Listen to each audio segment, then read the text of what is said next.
My channel. ఈ వీడియోలో AP ప్రభుత్వ ఉద్యోగ పెన్షనర్లకి శుభవార్త అండి. రాష్ట్రంలోని డీడీఓలందరికీ డీటీఏఓ ఆదేశాలు జారీ. ఇక నుంచి నో పెండింగ్ బిల్స్. పూర్తి సమాచారం అయితే వీడియోలో తెలుసుకుందాం. వీడియోని ఎక్కడే కానీ స్కిప్ చేయకుండా చివరి దాకా చూడండి. అప్పుడే ఇన్ఫర్మేషన్ పూర్తిగా అర్థమవుతుంది. అలాగే వీడియో చూస్తున్న ప్రతి ఒక్కరు వీడియోకి అయితే లైక్ చేయండి ఫ్రెండ్స్. ఈ వీడియోని తోటి ఉద్యోగ పెన్షన్ మిత్రులతో అయితే షేర్ చేయండి.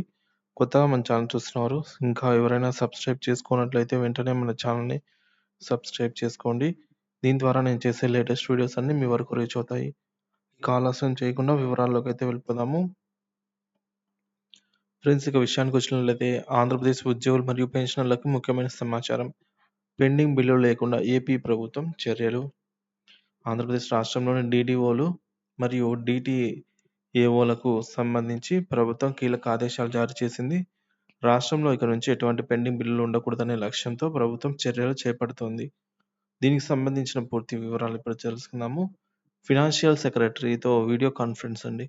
ఫైనాన్షియల్ సెక్రటరీ గారు అన్ని డీటీఏఓలతో వీడియో కాన్ఫరెన్స్ నిర్వహించారు. ఈ సందర్భంగా పెండింగ్ బిల్లుల సమస్యపై చర్చించారు.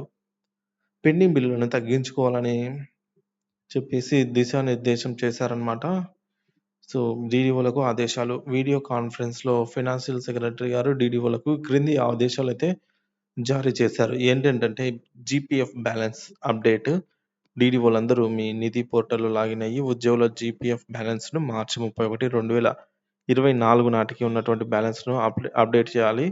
అలాగే పార్ట్ ఫైనల్స్ మరియు లోన్ బిల్లులు, పార్ట్ ఫైనల్ మరియు లోన్ బిల్లులు పెట్టిన అమౌంట్ జమ కాకపోయినా విత్డ్రాల్ అమౌంట్లో చూపించాలి. ఇక సరెండర్ లీవ్ వివరాలు. ప్రతి ఉద్యోగికి జనవరి 1, 2025 నాటికి ఎన్ని సరెండర్ లీవ్స్ ఉన్నాయో ఆ వివరాలను నిధి పోర్టల్లో నమోదు చేయాలి. శాలరీ బిల్లుల సమర్పణ. శాలరీ బిల్లులను సప్లిమెంటరీ బిల్లులతో పెడుతున్న మరియు 25వ తేదీ తర్వాత సమర్పించనున్న డీడీఓలు గుర్తించారు కాబట్టి అందరూ కూడా 25వ తేదీ లోపల శాలరీ బిల్లులను ట్రెజరీకి సబ్మిట్ చేయాలి. Biometric authentication. GPF surrender leave ఎంట్రీలను బయోమెట్రిక్ అథెంటికేషన్తో సహా సోమవారానికల్లా పూర్తి చేయాలని అయితే ఆదేశించారు. ఎన్టీఆర్ వైద్య సేవ బకాయిల చెల్లింపులు. ఎన్టీఆర్ వైద్య సేవ పథకం కింద సేవలు అందిస్తున్న నెట్వర్క్ హాస్పిటల్స్కు ప్రస్తుత ప్రభుత్వం దశల వారీగా బకాయిలు చెల్లిస్తోంది. గత వైకాపా ప్రభుత్వం నెట్వర్క్ హాస్పిటల్స్కు 2,400 కోట్ల మేర బకాయి పెట్టింది. దీనివల్ల ఆసుపత్రుల యాజమాన్యాలు వైద్య సేవలు నిలిపేసేందుకు కూడా సిద్ధమయ్యారు. ప్రస్తుత ప్రభుత్వం ఆసుపత్రుల యాజమాన్యాలతో సంప్రదింపులు జరిపి బిల్లులు చెల్లింపులకు హామీ ఇచ్చింది.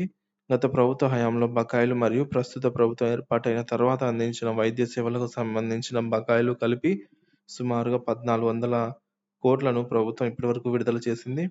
దీనిలో జిల్లాలోని 85 ఆసుపత్రులకు సుమారుగా 80 కోట్ల మేర వచ్చినట్లు తెలుస్తోంది. మిగిలిన మొత్తాన్ని కూడా కొద్ది రోజుల్లో చెల్లించేందుకు ప్రభుత్వం ఆసుపత్రుల యాజమాన్యాలకు హామీ ఇచ్చినట్టు సమాచారం. ఇక ఎన్టీఆర్ వైద్య సేవ పథకంలో మార్పులు. ఎన్టీఆర్ వైద్య సేవ పథకంలో కొన్ని మార్పులు తీసుకురావాలని అయితే ప్రభుత్వం యోచిస్తోంది.